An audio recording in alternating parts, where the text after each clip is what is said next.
నమస్తే. ఇన్నాళ్ళు నన్ను సపోర్ట్ చేస్తూ, ఎంకరేజ్ చేస్తూ మీ ప్రేమని నాకు అందిస్తున్న ప్రతి ఒక్కరికి కృతజ్ఞతలు.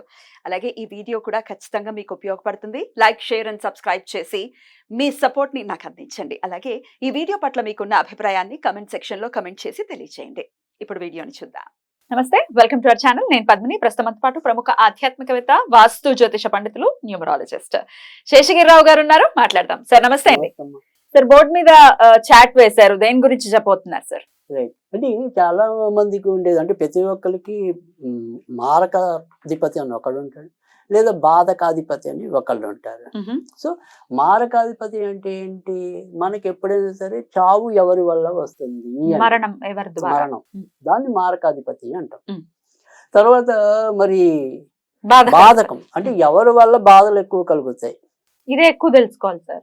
ఈ బాధల నుంచి అంటే అధిపతి అయినప్పటికీ బాధల నుంచి బయటపడేటటువంటి పరిస్థితి ఉంటుందా? అంటే ఇప్పుడు మనకి ఏదైనా సరే ఈ జ్యోతిష్యం అనేది ఉంది అంటే కనుక దాంతో పాటు పరిహారం అనేది కూడా ఎంత కొంత అనేది ఉంటుంది, పనిచేస్తుంది. బాధకాధిపతి గురించి ముందు చెప్పండి సార్. బాధకాధిపతి అయినా మారకాధిపతి అయినా ఒకడేనా? బాధకాధిపతి మారడు, మారకాధిపతి మారడు. కానీ మారక యొక్క దశ వచ్చినప్పుడు మారకం చేస్తాడు. వృత్తి సమయాల్లో కొన్ని బాధలు అనేవి ఇస్తాడు. సో ఎప్పుడైనా ఫండమెంటల్ రూల్ అనేది ఏంటి అంటే కనుక ఎవరైతే మనకు బాధకుడో ఎప్పటికైనా ఆయనే మారకుడు. ఎవరు బాధ పెడతారో ఆయన చంపుతాడు. ఆ బాధ పెట్టడం ఎందుకు? మళ్ళీ ఉండే కర్మ తీసేయాలి. సో మంచికి అయితే ఎప్పుడైనా సరే మనం ఏదైనా అంటే అది మళ్ళీ వేరే శాస్త్రం అనుకోండి, బట్ కర్మ అనేది ఎప్పుడైనా సరే మనం ఫిల్టర్ చేయడానికి. సో అందుకని అది ఓకే. అందుకే శనికి ఇచ్చింది మనం సచ్చేది ఏదైనా సరే ఫైనల్ అనేది శని చేతిలో ఉంటుంది. సో అందుకని శని వల్ల మనకి ఎక్కువ ఇబ్బందులు రావడానికి ఏంటి అంటే కనుక శని వాళ్ళని ఖచ్చితంగా ఆ కర్మల్ని తగ్గించడం అనేది శని వల్లే అవుతుంది. సో ఇప్పుడు సరే మనం అవన్నీ తర్వాత ఎప్పుడైనా సరే మనం ఖచ్చితంగా మాట్లాడుకుందాం. ఇక్కడికి వచ్చేప్పటికి ఏంటంటే ఇది మేషం.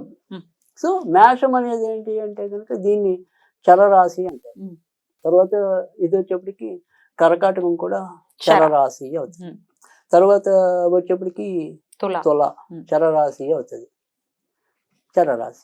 సో మకరం వచ్చేప్పటికి చరరాశి అవుతుంది. అంటే మనకి ఏంటంటే 3 రకాల రాశులు ఉంటాయి. 1 చరరాశి, 2 స్థిర రాశి, 3 దిశాభావ రాశి. ఓకే. ఈ చరరాశులు ఏం చెప్పుకున్నాం? మేషం ఒకటి చెప్పాము, తర్వాత కర్కాటకం ఒకటి చెప్పాను, తర్వాత తుల అనేది చెప్పాను, తర్వాత మకరం అనేది చెప్పాను. అంటే 4 అయ్యాయి కదా, 3 4 12. సో ఈ చరరాశులకి ఎప్పుడు కూడా ఎవరైతే మారకుడు ఉంటాడో ఆ మారకుడు అనేవాడు 11వ ఇంటి అధిపతి అవుతాడు. రైట్, బాగా చెప్పారు. అంటే ఇక్కడ నుంచి జనాలకు కూడా అర్థం అవడానికి ఇది మేషం కదా. 1 2 3 4 5 6 7 8 9 10 11 శని అవుతాడు. అందుకని మీరు కనుక అబ్జర్వ్ చేసినప్పుడు ఏంటంటే ఇక్కడ మేష రాశి వారికి శని బాధకుడు అయ్యాడు, తర్వాత ఎప్పటికైనా మారకుడు కూడా అవుతాడు. అందుకని వీళ్ళకి ఎప్పుడు కూడా ఈ సంపాదన అనేది ఎప్పుడు కూడా సవ్యంగా ఇవ్వడు శని. ఒక వెలుగేలాగా చేస్తాడు. సో ఉన్నటువంటి వాళ్ళని పడిపోయి బాధ పెట్టేది ఆయనే.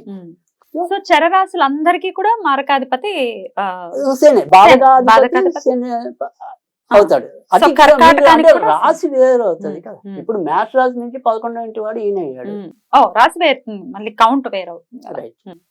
ఈ మేష రాశి వాళ్ళందరికీ మాత్రం శని అవుతాడు. శని ఓకే. ఇదే చరరాశి కర్కాటకానికి వచ్చేప్పటికైతే కనుక శుక్రుడు అవుతాడు. సో తర్వాత మళ్ళీ ఇదే తులారాశికి వచ్చేప్పటికి రవి అవుతాడు.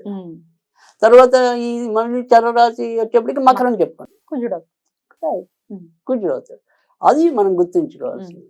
సో కాకపోతే ఇక్కడ మేషానికి వచ్చేప్పటికి ఏమవుతుంది అంటే కనుక ఈ చరరాశి అనేవాడు అది మనకి శని అవుతున్నాడు కదా, ఈ బాధకుడు. అందుకని వీళ్ళు ఎప్పుడు కూడా కొద్ది వరకు ఈ మేషరాశి వాళ్ళకి కొద్దిగా అహంకారం ఉంటుంది. అంటే నాకు అన్ని తెలుసులే, సో వాళ్ళు నమ్మిన పద్ధతిలో వెళ్తారు తప్ప తొందరగా మన మాట వినరు. అందుకని జీవితంలో ఒక్కోసారి బాగా సంపాదించి పోగొట్టుకోవచ్చు, లేదా మిత్రుల్ని ఇలాంటి వాళ్ళని నమ్మి పోగొట్టుకోవచ్చు.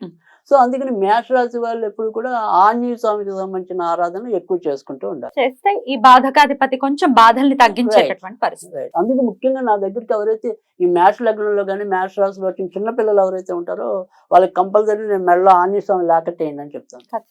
Right. సో ఆంజనేయుని పూజించడం వల్ల వాళ్ళకి కొంతవరకు ఆ బాధక అనేది తప్పుతుంది. బట్ మార్గం అనేది ఎప్పుడైనా సరే ఆయుష్ తీరినప్పుడు మనం దాన్ని చనిపోవటం ఎవరు ఆపగలరు? రైట్. అందుకని వాళ్ళు ఎప్పుడైనా సరే కొంతవరకు దాని యొక్క పోర్ట్ఫోలియో సెల్లో ఉంది.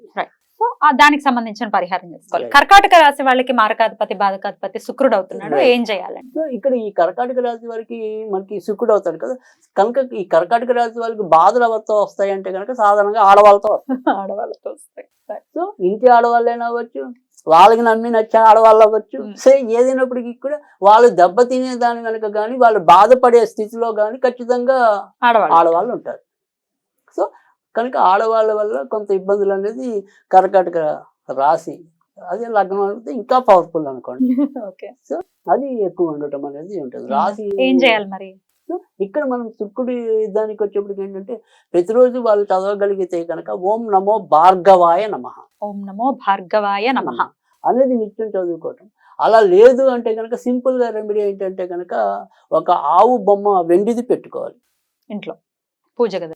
దానికి దూడ ఉన్నా పర్వాలేదు, ఆవు ఉన్నా పర్వాలేదు. అది పెట్టుకుని శుక్రవారాలు దానికి కొద్దిగా పసుపు కుంకుమ రాసి పట్టిక బెల్లం నివేదన చేయాలి. సో దానివల్ల ఖచ్చితంగా మంచి జరగటం అనేది ఉంటుంది. సో అది రెమెడీ. మరి ఈ తులా రాశి వారికి సూర్యుడు అవుతున్నాడు, తులా రాశి వారికి ఏంటంటే ఇక్కడ ఈ రవి అవ్వటం వల్ల ఏంటంటే వీళ్ళదంతా కూడా ఇటు రాజకీయాల్లోకి వెళ్తే రాజకీయ పరంగా దెబ్బతింటం అనేది, తర్వాత స్నేహితుల వల్ల ఎక్కువ దెబ్బతింటం అనేది, తర్వాత వీళ్ళు ఏంటంటే కొద్దిగా నిష్పక్షపాతంగా ఉండటం అనేది.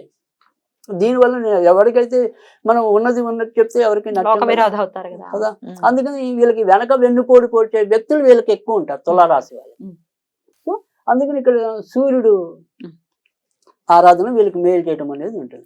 సో కనుక ఏం చేయాలి అంటే కనుక ఆదివారాలు అప్పుడప్పుడు కూడా వారు స్నానం చేసే నీటిలో కొద్దిగా గులాబీ నీరు అంటాం, అంటే పన్నీర్ అంటాం, రోజ్ వాటర్. సో పన్నీర్ కలిపి స్నానం చేయటం అనేది, లేదా గోధుమ రవ్వ పంచదార ఆదివారాలు వెంకటేశ్వర స్వామికి నివేదన చేయటం వల్ల కూడా వాళ్ళకి ఆ రకమైన ఇబ్బందులు అయితే తగ్గుతాయి.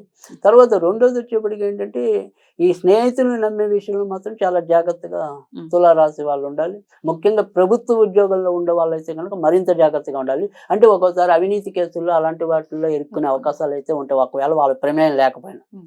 జాగ్రత్త అనేది ఈ తులారాశి వాళ్ళకి ఎక్కువ అవసరం ఉంటుంది. మకర రాశి వారికి కుజుడు అవుతున్నారు.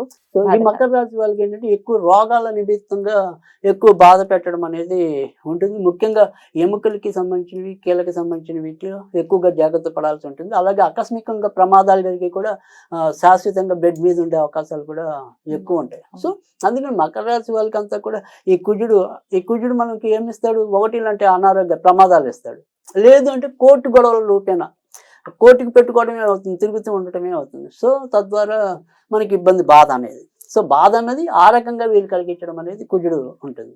సో అందుకని ఇక్కడ ప్రమాదభరితమైన అనారోగ్యాలు కానీ, లేదా ఏదైనా సరే కోర్టు సంబంధించిన గొడవలు కానీ, సో లేదా మనకి ఇంట్లో గొడవలు వచ్చినా గొడవలు కోర్టు దాకా వెళ్ళకపోయినా, సో గొడవల రూపేణా బాధ పెట్టడం అది కుజుడు వల్ల ఉంటుంది. సో అందుకని కుజుడు అంటే కనుక మనకు మొదటి నుంచి తెలిసింది, సుబ్రహ్మణ్య స్వామిని కానీ ఆంజనేయ స్వామిని కానీ పూజించాలి. సో అలాగే ఏదైనా సరే అవకాశం ఉంటే కనుక ప్రతిరోజు కూడా కొద్దిగా సింధూరం పడమరలో పెట్టుకుంటే కనుక మంచిది. అంటే చిన్న డబ్బాలో ఎప్పుడు కూడా పడమరలో వేసి ఉంచడమే. సో అలా చేయడం వల్ల కూడా కొంతవరకు మంచి జరుగుతుంది. ఇప్పుడు మనం చరరాశుల తర్వాత నెక్స్ట్ రైట్, బాగా చెప్పారు. స్థిర రాశులు అంటే తర్వాత నుంచి వృషభం, సింహం, వృశ్చికం, కుంభం. రైట్. సో ఇక్కడ స్థిర రాశి అనేది అంటే ఇక్కడ అలాగే ఒకటి ఏంటంటే ఈ మేషం అనేది మనం చరరాశుల గురించి చెప్పాం. ఇక్కడ బాధకుడు అనేది సరే ఎవరేంటి అనేది చెప్పాం. సాధారణంగా మేష రాశిలో చరరాశిలో ఉన్న వాళ్ళు ఏంటంటే కొద్దిగా వ్యాపారాలు చేసే మనస్తత్వం కూడా ఎక్కువ ఉంటుంది. సో దాని ద్వారా కూడా ఈయన ఇబ్బంది పెట్టి నష్టపోయించడం అనేది కూడా ఉంటుంది. సో అది వ్యక్తిగత జాతకాలు చూసినప్పుడైతే కనుక అది ఎవరికి అనుకూలం అనేది ఉంటుంది. ఇక్కడ వృషభం అనేప్పటికీ ఏంటంటే వీళ్ళు ఏదైనా సరే తీసుకునే వృషభం కానీ, సింహం కానీ, తర్వాత వచ్చేప్పుడు వృశ్చికం కానీ, కుంభం కానీ, వీళ్ళకి ఎవరు అవుతారండి బాధకాలు? రైట్. సో వీళ్ళకి ఎప్పుడు కూడా 9వ ఇంటి వాడు అవుతాడు. సో రాశి నుంచి 9వ రైట్ అధిపతి. ఇప్పుడు మనం వృషభం చూద్దాం. సో వృషభం 1, 2, 3, 4, 5, 6, 7, 8, 9, 10 అవుతుంది. సో ఆ రకంగా 9వ ఇంటి వాడు వీళ్ళకి మారకుడు వాళ్ళే అవుతారు, బాధకుడు వాళ్ళే అవుతారు. ఇక్కడ వృషభానికి వచ్చేప్పటికి ఏంటంటే శని అనేది ఇందాక మనం చెప్పుకున్నాం కదా, ఇక్కడ శని వీళ్ళని ఏ విధంగా బాధ పెట్టడాడు అంటే కనుక వీళ్ళకి సగం జీవితం దాకా కూడా అంటే ఇంచుమించుగా 33-34 ఏళ్ళు వచ్చేదాకా సుఖాన్ని ఇవ్వడు. అప్పటిదాకా బాధ పెట్టడం అనేది ఉంటుంది. వీళ్ళు బాగా చదువుదాం అనుకుంటారు అనుకోండి, సపోజ్ ఇంట్లో పరిస్థితులు బాగుండవు, అంటే అమ్మా నాన్న వాళ్ళకి ఆర్థిక స్థిరత్వం లేకపోవటం, లేదా వాళ్ళ గొడవలు వీళ్ళ మీద ఇన్ఫ్లుయెన్స్ చేయటం. సో అందుకని ఎలా చూసినప్పటికీ కూడా 32 ఏళ్ళ దాకా కూడా అంత అదృష్టం పట్టదు. అలాగే స్టార్టింగ్ లో వీళ్ళు మొదట కొద్దిగా బక్కగా ఉండి తర్వాత ఒళ్ళు రావటం, బాగా బలహీనం ఉంటాం. సో ఏమన్నా సరే టాన్సిల్స్ కి సంబంధించిన కానీ ఇలా రోగాల బారిన కూడా, అందుకని ఎలా చూసినప్పటికీ కూడా 32 ఏళ్ళ తర్వాత నుంచి ఎక్కువ సుఖపట్టం అనేది ఉంటుంది. అందుకని శని వీళ్ళకి అంటే యాక్చువల్ గా వృషభానికి శని మిత్రుడైనప్పటికీ కూడా మళ్ళీ ఆయనే బాధకుడు అవుతాడు, ఎంతో కొంత ఇబ్బంది కూడా ఇస్తాడు. రైట్. ఏ రకంగా ఇబ్బంది ఇస్తాడంటే ఇందాక నేను చెప్పినవి ఇస్తాడు. సో ఆ రకంగా వీళ్ళకి ఎక్కువ వృషభానికి ఉంటుంది. కాబట్టి శనికి సంబంధించింది అంటే ఇక్కడ శుక్రుడు శని, కాబట్టి ఇక్కడ మనం ఆంజనేయుని చెప్పకూడదు, వెంకటేశ్వర స్వామిని ఆరాధించాలి. సో ఆ రకంగా ఆరాధించినట్టయితే కనుక ఖచ్చితంగా వీళ్ళకి మేలు జరగటం అనేది ఉంటుంది. సో వృషభ రాశి వాళ్ళు కంపల్సరీ వెంకటేశ్వర స్వామికి సంబంధించిన ఏమైనా సరే ఇలాంటివి చేసుకుంటే కనుక వాళ్ళకి ఖచ్చితంగా మార్పులు రావటం అనేది అయితే ఉంటుంది. సింహరాశి వారికి రైట్. సో ఇక్కడ సింహరాశికి వచ్చేప్పటికి 9వ ఇంటి వాడు మళ్ళీ కుజుడే అయ్యాడు. కుజుడు అవుతున్నాడు. 1, 2, 3, 4, 5, 6, 7, 8, 9 అంతే. సో కుజుడు. సో ఎప్పటికైనా సరే ఈయనకి ఇబ్బంది కలిగించేది కుజుడు అవుతాడు. సో కుజుడు అన్నవాడు ఏంటంటే ఇక్కడ వీళ్ళ వ్యక్తిగత జాతకం చూసినప్పటి నుంచి 1, 2, 3, 4వ ఇంటి వాడు కూడా అయ్యాడు కదా. అంటే వీళ్ళకి ఎక్కువగా సింహరాశి వాళ్ళకి ఇబ్బందులు ఏంటంటే అంతా కూడా గృహ జీవితమే అస్తావ్యస్తంగా ఉంటుంది. అంటే గృహంలో ఎప్పుడు కూడా వీళ్ళకి తప్పించుకోలేని ఏమైనా సరే ఎక్కువ అధిక ధనం వ్యయం రావటం.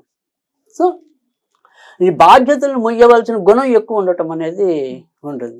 తర్వాత రెండోది వచ్చేప్పటికి ఏంటంటే బయట వచ్చేప్పటికి ఇక్కడ కుజుడు కదా, కుజుడు అనేప్పటికి ఏంటంటే ఆయన కొద్దిగా ఇందాక మనం చెప్పుకున్నాం యాగ్రెసివ్ ఒకటి, అహంకారం ఒకటి. అంటే బయట ఎక్కడైనా సరే వీళ్ళు పటోటోపం ప్రదర్శించడానికి అలా కూడా ఎక్కువ ఖర్చు పెట్టుకుని దెబ్బతినే అవకాశాలు అయితే ఎక్కువ ఉంటాయి. సో అందుకని ఈ బాధలు అనేవి ఎలా వస్తాయి అంటే ఇంటి రూపంగా వస్తాయి, బయట అనవసరం మెహర్బానికి పోతే వస్తాయి. ఆ విషయాల్లో జాగ్రత్త. అంటే ఫాల్స్ ప్రిస్టేజ్కి పోవటం అనేది అనవసరం. వీళ్ళు కాకపోతే ఫాల్స్ ప్రిస్టేజ్కి పోయి అనవసరంగా ఎక్కువ వేలు పెడుతూ ఉంటాయి.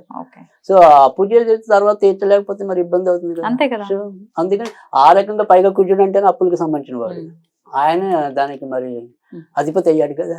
ఎట్లాంటి రెమెడీస్ చేసుకోవాలి? ఖచ్చితంగా వీళ్ళు ఎలాంటి రెమెడీస్ చేయాలంటే వీళ్ళైతే కనుక ఖచ్చితంగా సుబ్రహ్మణ్య స్వామిని పూజించాలి. సో ఈ సుబ్రహ్మణ్య స్వామికి సంబంధించిన అయినా సరే స్తోత్ర పారాయణ అనేది చేయటం అనేది మంచిది. అలాగే జీవితంలో ఒక్కసారి అయినా సరే ఏదైనా సుబ్రహ్మణ్య క్షేత్రానికి వెళ్ళటం అనేది కూడా చాలా అవసరం. ఇక ఈ ఏదైనా సరే దైవవతగా మనం పూజించలేము అనుకుంటే కనుక ఖచ్చితంగా ఏదైనా సరే ఎరుపు, అంటే ఇప్పుడు సపోజ్ వాళ్ళ యొక్క మొబైల్ ఫోన్ ఉందంటే కనుక ఎప్పుడైనా సరే ఎరుపు రంగు బ్యాక్గ్రౌండ్లో ఉండేవి ఏమైనా సరే అలాంటివి ఎక్కువ వాడటం అనేది ఎక్కువ మంచిది.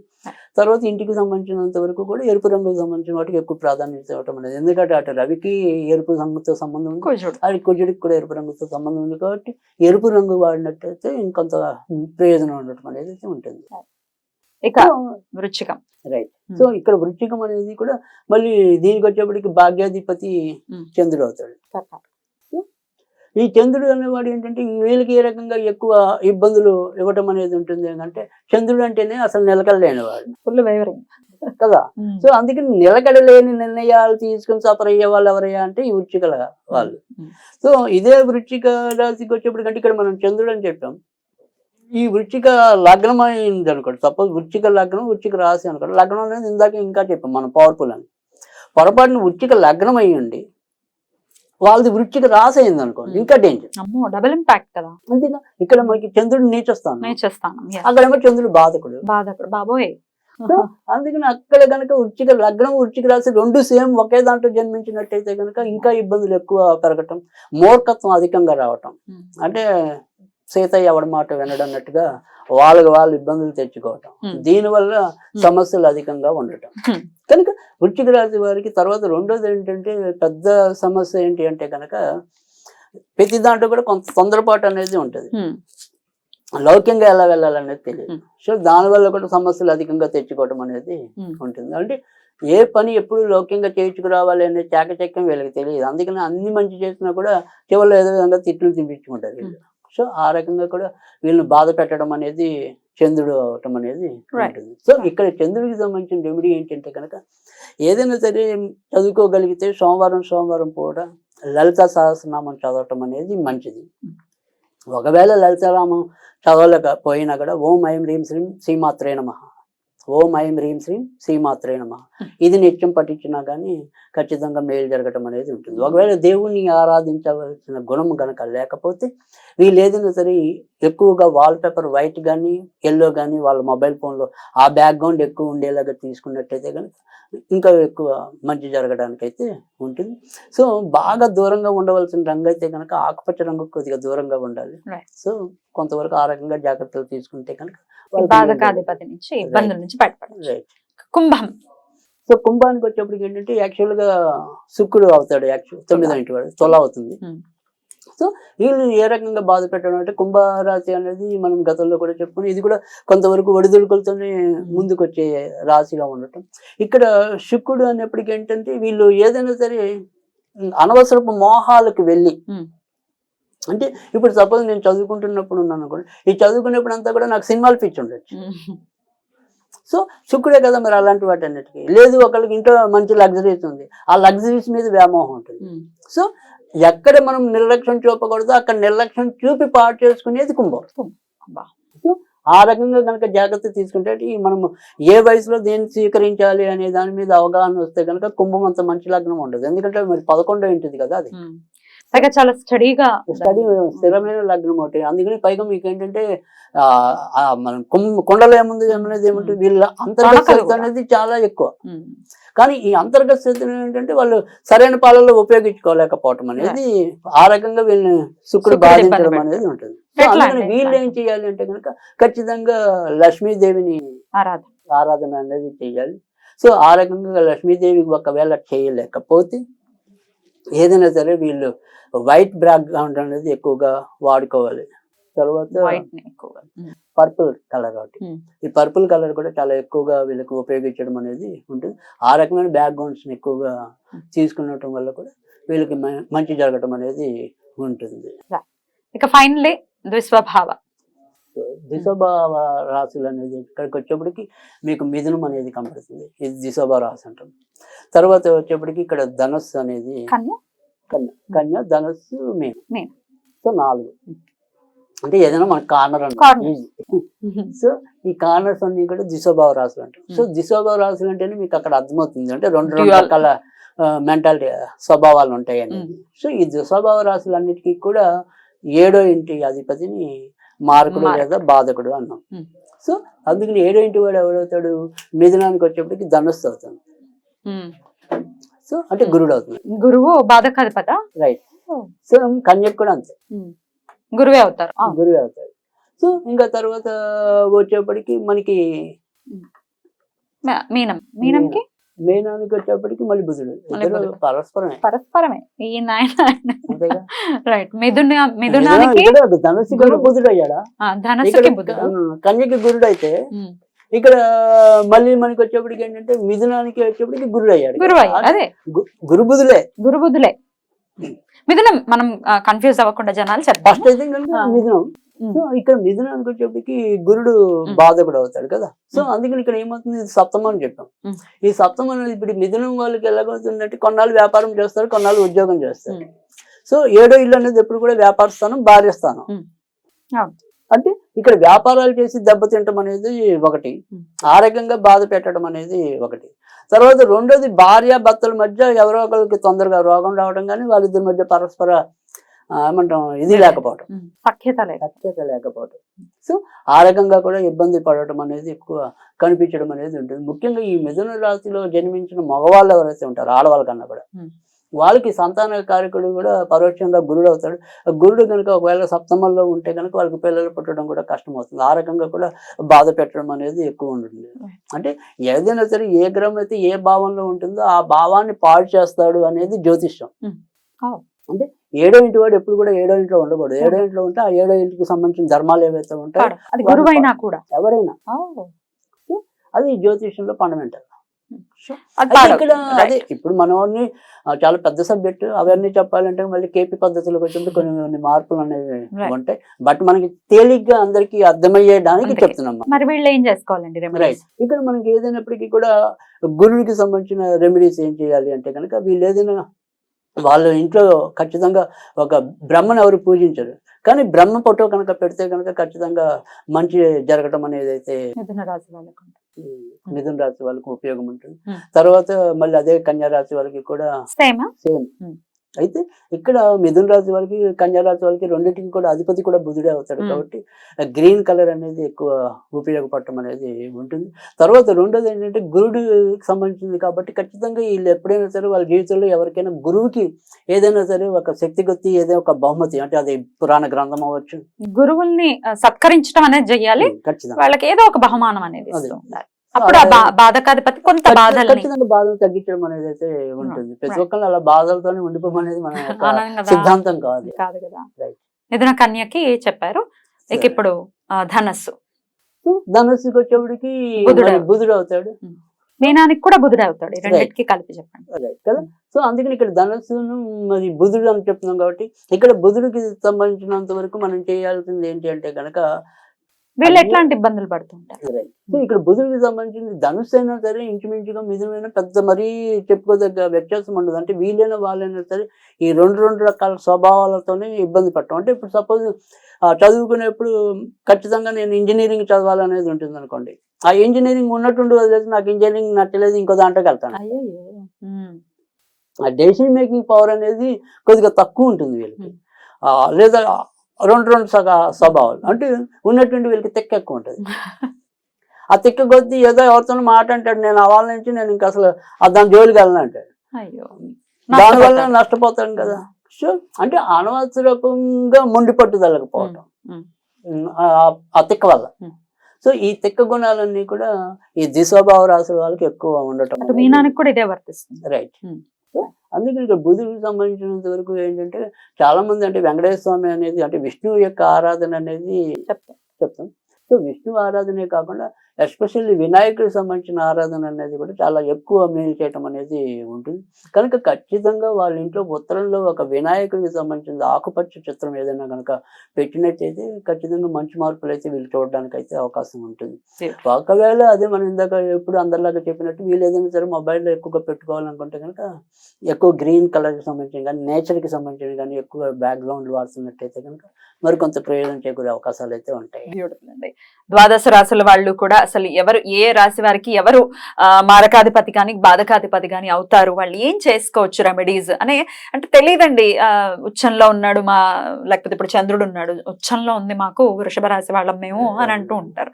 మరి ఎందుకు మేము బాధపడుతున్నాం అని అంటే తెలియని పరిస్థితి. ఆ బాధకాధిపతి గృహంలోనే గమనించినట్టయితే గనక ఇందులో కొంతమంది వాళ్ళకి మిత్ర గ్రహాలు కూడా అంటే ఇప్పుడు మనం కుంభానికి వచ్చేప్పటికి తుల అన్నాం, కానీ తుల శని శుక్రులు అత్యంత మిత్రులు అయినప్పటికీ బాధకాధిపతులు చివరికి చంపేది కూడా మళ్ళీ శుక్రుడు. ఇట్లా చాలా డెప్త్ ఉంటుంది. ఇప్పుడు బాధకాధిపతి స్థానంలో ఆ గృహంలో గనక వేరే గ్రహాలు ఉంటే ఆ గ్రహాలు కూడా ఇబ్బంది పెట్టే పరిస్థితి ఉంటుందా? అదేవన్నీ కొద్దిగా లోతుగా మనం ఉంటుంది, అది కూడా ఉంటుంది. ఇవన్నీ చూసుకుని జాగ్రత్తగా మనం చాలా రెమెడీస్ చేసుకో. చాలా అద్భుతంగా వివరించారు అర్థమయ్యే విధానంలో. థ్యాంక్ యూ అండి. Thank you so much. నమస్తే.